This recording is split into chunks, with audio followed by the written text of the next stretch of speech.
नमस्कार दोस्तों, आप सभी का स्वागत है हमारे चैनल पर। आज अपन बात करेंगे मारवाड़ के इतिहास के बारे में। हमने जो पार्ट 1 था वो पहले डाल दिया है, उसके बाद जो आज पार्ट 2 है उसके बारे में डाल रहे हैं। आपको जो इम्पोर्टेंट जो मारवाड़ के इतिहास के बारे में फैक्ट है वो बताए जाएंगे। उससे पहले आप इस चैनल पर नए हो तो इस चैनल को सब्सक्राइब कर लो। ठीक है दोस्तों, तो आइए शुरू करते हैं अपन मारवाड़ का इतिहास। उसमें उदय सिंह का जो शासनकाल था 1383 से लगाकर 1395 तक इसका शासनकाल था।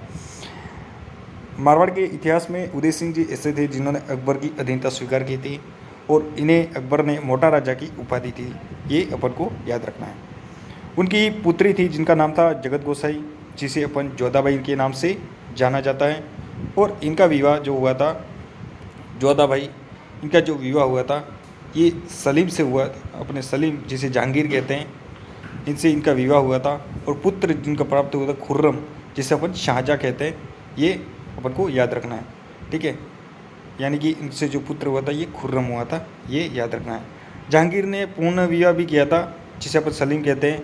ये किया था मानबाई से किया था और ये मानबाई आमेर की थी, जो कि इनसे पुत्र प्राप्त हुआ ये अमीर खुसरो था। ये अपन को याद रखना है, ठीक है दोस्तों। मारवाड़ के प्रथम शासक थे जिन्होंने मुगलों की अधीनता स्वीकार की और मुगलों से वैवाहिक संबंध स्थापित किए। ये अपन को याद रखना है, ठीक है दोस्तों। और उदय सिंह जी की जो मृत्यु हुई ये 1995 में हुई। लाहौर में इनकी स्वर्गवास हो गया और वहाँ पे उनकी मृत्यु हो गई, ये याद रखना है। उसके बाद जो मारवाड़ के जो शासक आए ये अपन को याद रखना है। सूर सिंह जी आए, जिनका शासनकाल था 1595 से लगाकर 1619 तक था। और इनके शासनकाल में जो अपन को दो फैक्ट याद रखने हैं।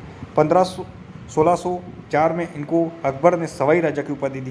यानी कि क्वेश्चन आएगा मारवाड़ के ऐसे शासक कौन से जिन्हें सवाई की उपाधि दी थी, तो ये थे सूर सिंह जी। और इनको जो मारवाड़ जो सवाई की उपाधि दी थी ये अकबर ने दी थी, ये याद रखना है, ठीक है दोस्तों। और ये जहांगीर के समकालीन थे, जहांगीर के भी समकालीन थे। ये सूर सिंह जी के बारे में याद रखना है, ठीक है दोस्तों। उसके बाद जो मारवाड़ के शासक आते हैं गज सिंह जी आते हैं। और गज सिंह जी का जो शासनकाल था 1619 से लगाकर 1638 तक था। इनके काल में जहांगीर ने इन्हें दल थंबल की उपाधि दी थी। ये इंपॉर्टेंट है, अपन को याद रखना है। दल थंबल का मतलब होता है समूह को रोकने कर रखने वाला शासक, यानी कि जो भी समूह आक्रमण करता है उसे रोके रखने का काम गज सिंह जी, यानी कि इसको गद थंबल की उपाधि दी थी, ये याद रखना है। उनका स्वर्गवास 1638 में हो गया, ये अपन को याद रखना है। उसके बाद मारवाड़ के जो शासक आए थे जसवंत सिंह जी प्रथम, जिनका शासनकाल था 1638 से लगाकर 1673 तक शासनकाल था, ये अपन को याद रखना है, ठीक है दोस्तों। इनके काल में जसवंत सिंह जी को शाहजहाँ ने महाराजा की उपाधि दी थी, ये भी अपन को याद रखना है, ठीक है। और इनका जो राज्याभिषेक हुआ था ये आगरा में हुआ था, ये भी याद रखना है, ठीक है दोस्तों। उसके बाद जो याद रखना है ये शाहजहाँ के सूबेदार थे, ये भी याद रखना है, ठीक है दोस्तों। अब क्या होता है 1657 में शाहजहाँ के चारों बेटों में उत्तराधिकारी के लिए युद्ध हो जाता है, जिसमें जसवंत सिंह जी जो साथ देते हैं ये देते हैं अपने, सबसे पहले तो दारा शिकोह का साथ देते हैं, ये दारा शिकोह को, और उनको हराया था, ये याद रखना है। इनके शासनकाल में 1658 में धर्मत का युद्ध होता है और धर्मत पड़ता है एमपी में, ये याद रखना है। पहले तो इन्होंने दारा शिकोह का साथ दिया था, लेकिन बाद में कुछ समय बाद इन्होंने औरंगजेब का भी साथ दिया, ये भी याद रखना है, ठीक है दोस्तों। और औरंगजेब और दारा शिकोह के बीच में, दारा शिकोह और औरंगजेब के बीच में एक युद्ध हुआ था जिसे अपन दोराई का युद्ध कहते हैं। और दोराई ये अजमेर में आता है, जो कि 1659 में हुआ था। और औरंगजेब की जीत होती है इस युद्ध में। यानी कि सभी तीनों पुत्रों को, 4 पुत्र थे उसमें से 3 पुत्रों को हराकर शाहजहाँ राजा बनता है।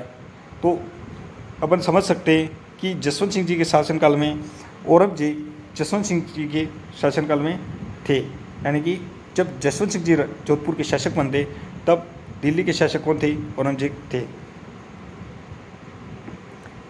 लेकिन औरंगजेब पहले से ही शाहजहाँ जसवंत सिंह जी से नाराज़ थे, ये भी याद रखना है, ठीक है दोस्तों।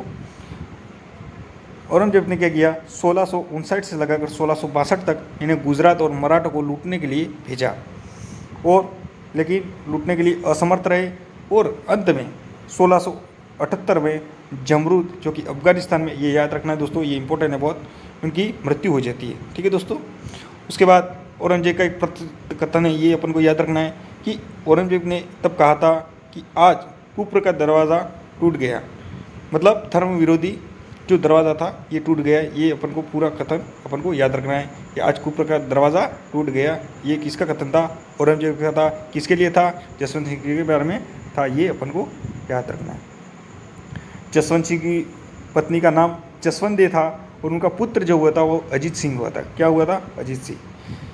जसवंत सिंह के शासनकाल में एक ग्रंथ लिखा जिसे भाषा भूषण नाम से जाना जाता है। ठीक है दोस्तों, ये अपन को याद रखना है। इसके बाद अपन को याद रखना है कि जसवंत सिंह जी के बल का शासनकाल में रायका बाग पैलेस जिसे कल्याण सागर तालाब का भी निर्माण करवाया, यानी कि रायका बाग और जसवंत सागर तालाब का निर्माण किसने करवाया? तो जसवंत सिंह ने करवाता है। ये भी अपन को याद रखना है। ठीक है दोस्तों, उसके बाद कागा उद्यान का निर्माण करवाया, ये भी याद रखना है। उनके दरबार में कवि थे जो इनका आपको नाम याद रखना है, मूणत नैण सिंह। क्या नाम था? मूणत नैण सिंह।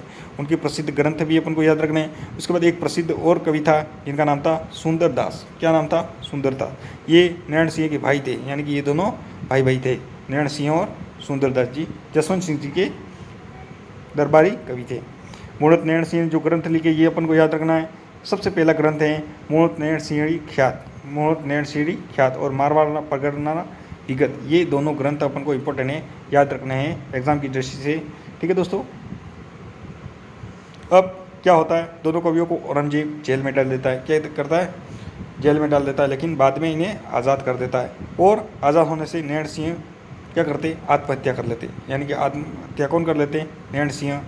किस औरंगजेब जब जेल में डाल देता है वहाँ से निकलते ही और नैण सिंह आत्महत्या कर लेते हैं। उसके बाद जो नैण सिंह को, मूणत नैण सिंह को कहा जाता है राजस्थान का अब्दुल फजल। क्या कहता है? राजस्थान के अब्दुल फजल। और जो ये कहा था कवि मुंशी देवी प्रसाद ने इनको राजस्थान का अब्दुल फजल कहा था। इसको कहा था मूणत नैण सिंह को, ये याद रखना है। मूणत नैण सिंह को जनगणना का अग्रगामी कहते हैं, यानी कि राजस्थान में सबसे पहले जनगणना का जिसने कार्य किया था ये मूणत नैण सिंह ने किया था।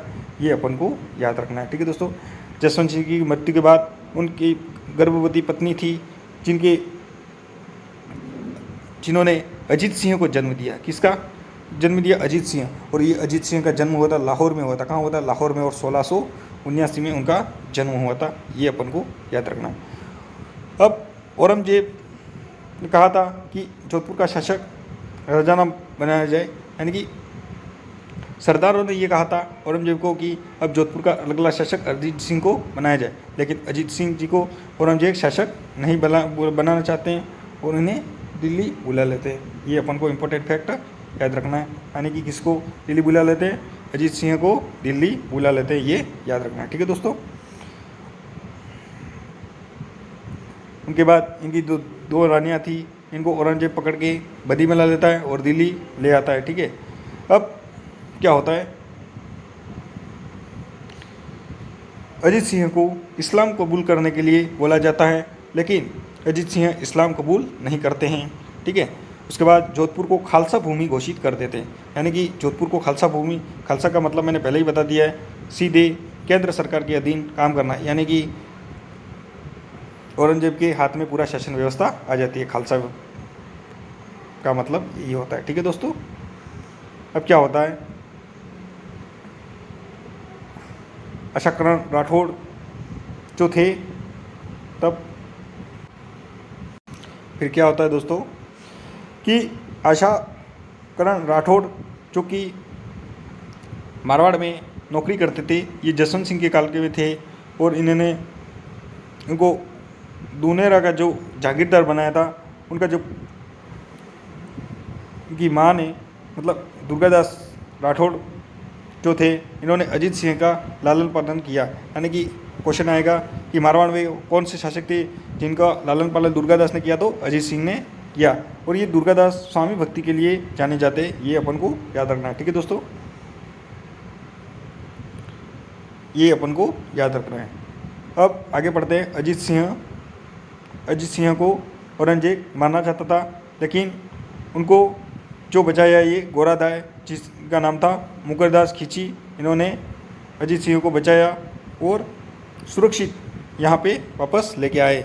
ठीक है दोस्तों, ये बडेली महिला थी, मारवाड़ की भन्नादाई भी इसे बोलते हैं।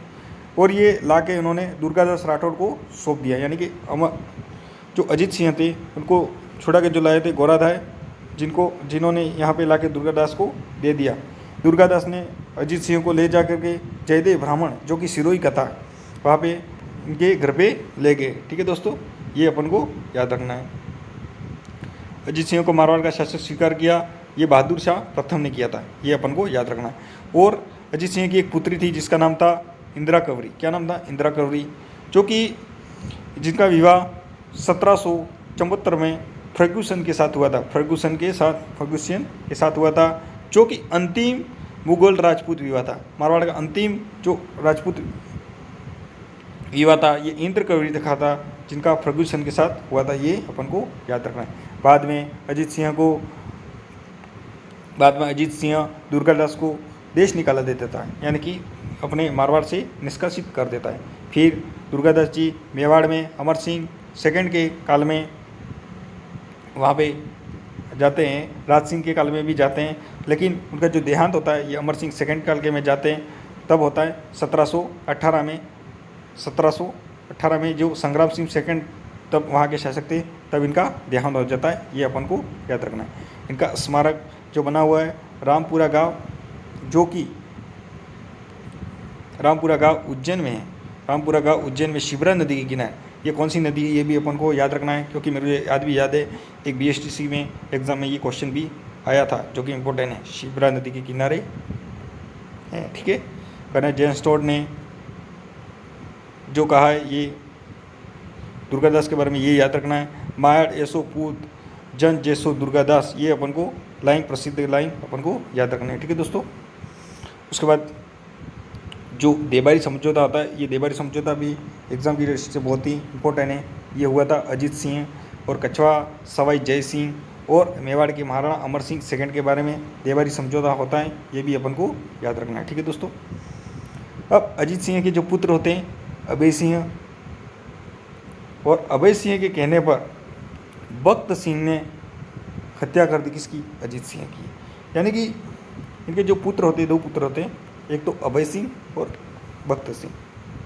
अभय सिंह के कहने पर भक्त सिंह ने अजीत सिंह की हत्या कर देते हैं, और ये मारवाड़ के दूसरा पितृहंता कहलाते, ठीक है। पहले कौन थे? मालदेव थे, जिन्होंने राव गंगा को हत्या कर दी थी, ये पहले पितृहंता कहलाए। उसके बाद जो शासक बनते हैं अभय सिंह जी बनते हैं, और अभय सिंह जी के बारे में अपन को 2-3 बातें याद रखनी है। इनके काल में 1730 में 363 महिलाओं ने अमृता देवी बिश्नोई के नेतृत्व में खेजड़ी गांव में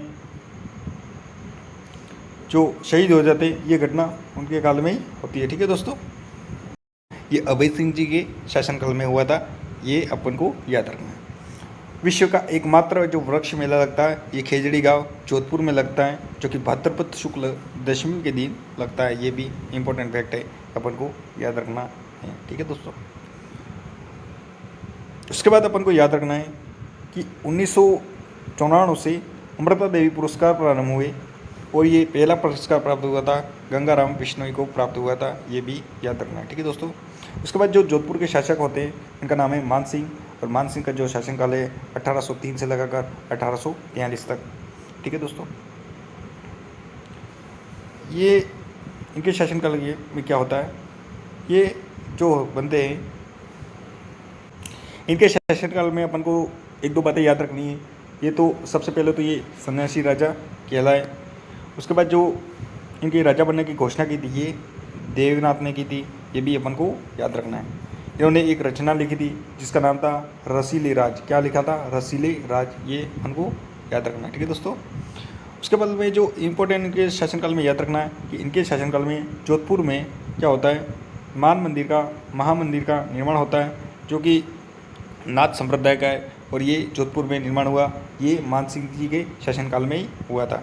1818 में चार्ल्स मेटफोर्ड के जो ईस्ट इंडिया कंपनी से जो संधि होती है ये मान सिंह के शासनकाल में होती है, और ये पहले शासक थे जिन्होंने संधि को तोड़ा। ये भी अपन को मान सिंह जी के बारे में ये जो 6-7 लाइन है ये अपन को पूरी याद रखनी है। 1843 में इनका देहांत हो गया, ठीक है दोस्तों।